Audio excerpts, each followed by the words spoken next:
자, 안녕하십니까. 평주에서 전해드리는 오늘은 주식 양도세 관련돼서 완화가 된다라고 하면 최대 수혜를 어떤 종목들이 볼 수 있는지에 대한 이야기를 나눠보는 시간을 가져보도록 하겠습니다.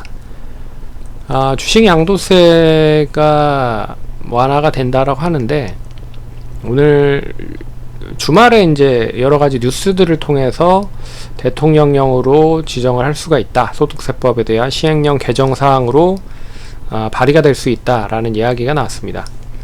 어찌됐든 간단하게 좀 살펴보면 2000년 원래는 2000년부터 시작을 했고요.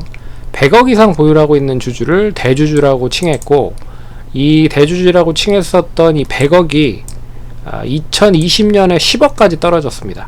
그러면 개인 투자자들이 10억 이상을 보유를 하고 있는 사람들은 이 대주주가 되는 거죠. 그래서 대주주에 대한 이 소득세법에 대한 부분에서 세금을 내게끔 되어 있습니다. 그래서 그게 이제 주식 양도세라고 보시면 될 것 같고, 그래서 이게 매년 연말만 가면 나는 뭐 굳이 10억 이상 가지고 있지만 배당도 주지 않는 이 회사의 주식을 무조건 가지고 있진 않겠다. 그리고 또 세금을 내야 되니까. 그래서 연말에 한 일주일, 2주일 정도에 팝니다. 매도를 한다라는 거죠. 그래서 지난주에 우리나라 주식시장을 보시면 아시겠지만 개인 투자자들에 대한 매도세가 뭐 하루에도 몇 조씩 막 이렇게 나오는 모습들을 보였어요. 그래서 개인 투자자들에 대한 매도가 뭐 나왔고, 그리고 정부 쪽에서 지금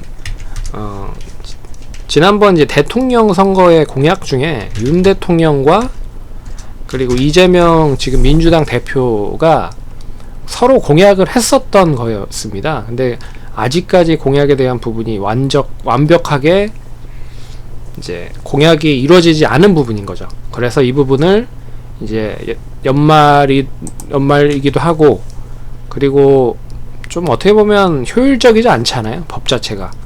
그럼 뭐 10억 이상만 있다라고 하면 주식 투자를 하고 있다라고, 그리고 한 종목에 10억을 산다라고 하면 대주주 요건이 되는 거니까, 뭐 굳이 뭐 배당도 안 주는데 가지고 있을 필요는 없죠. 그럼 매도를 했다가 뭐 2, 3일 있다가 다시 뭐 내년에 가지고 있으면 이제 세금을 물지 않기 때문에 굳이 뭐 가지고 있냐 이걸. 그래서 이런 부분들을 이제 완화를 하려고 준비를 하고 있다. 그게 이제 이번 주 어제 그제 뉴스를 통해서 나왔었던 부분들인 것 같습니다. 그래서 대주주 과세에 대한 부분을 대통령령의 소득세법 시행령 개정사항으로 이 야당 동의 없이도 정부에서 입법 예고를 하고, 그리고 국무회의를 거쳐서 의결을 할 수 있다라는 부분들이 있고요.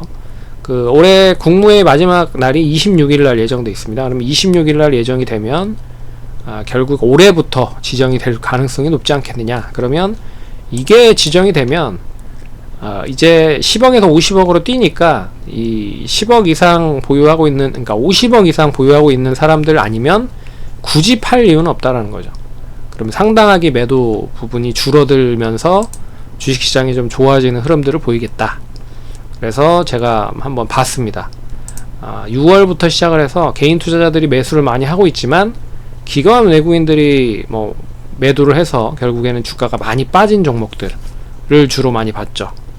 근데 여기서 보시면 1위가 LNF였고, 2위가 파두, 3위가 루닛, 4위가 LS 머티리얼즈, 5위가 JYP 엔터테인먼트였습니다.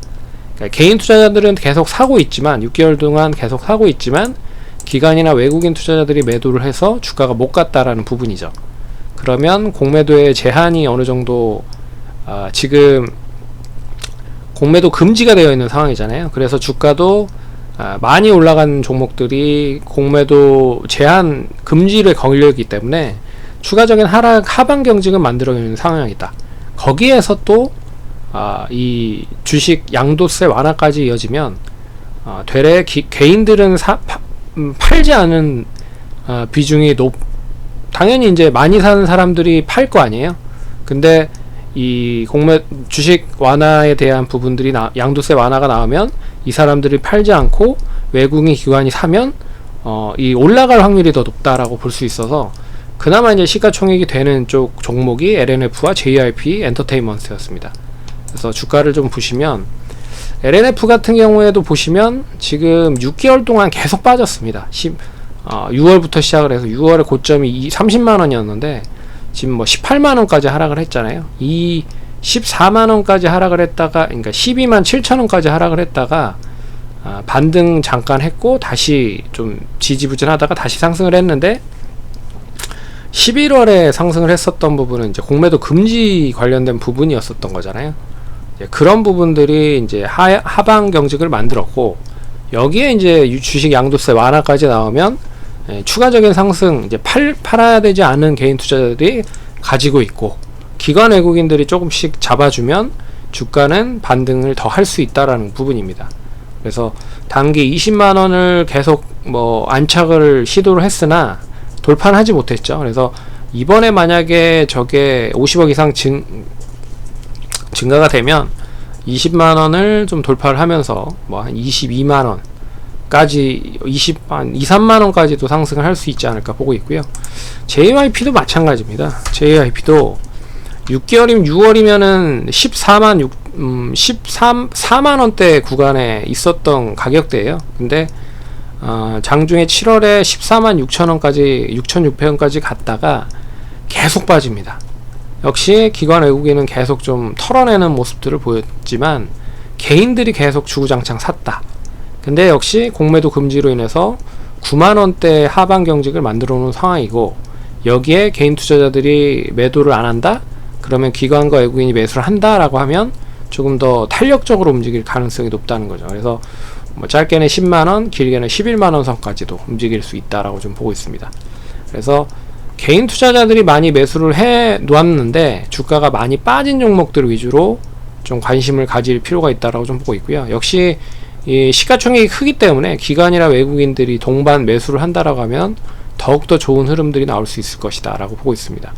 하지만 이제 시가총액이 작은 종목들은 결과적으로 개인 투자자들에 대한 비중이 높기 때문에 기관이나 외국인 투자자들이 좀 접근을 해야 되는데 그 접근하기는 쉽지가 않죠. 그래서 뭐 금액이 좀 작은 그런 업체들은 개인 투자자들에 대한 비중이 너무 높기 때문에 좀 제한적일 가능성이 높다라고 말씀을 드릴 수 있을 것 같아요. 그래서 양도세 완화가 된다라고 하면 기관 외국인들이 좀 핸들링을 좀 더 원활하게 할 수 있는 종목들 위주로 관심 있게 보시면 좋지 않을까, 그렇게 말씀드리도록 하겠습니다. 그럼 성투자 하시고요. 다음번에 또 찾아뵙도록 하겠습니다. 감사합니다.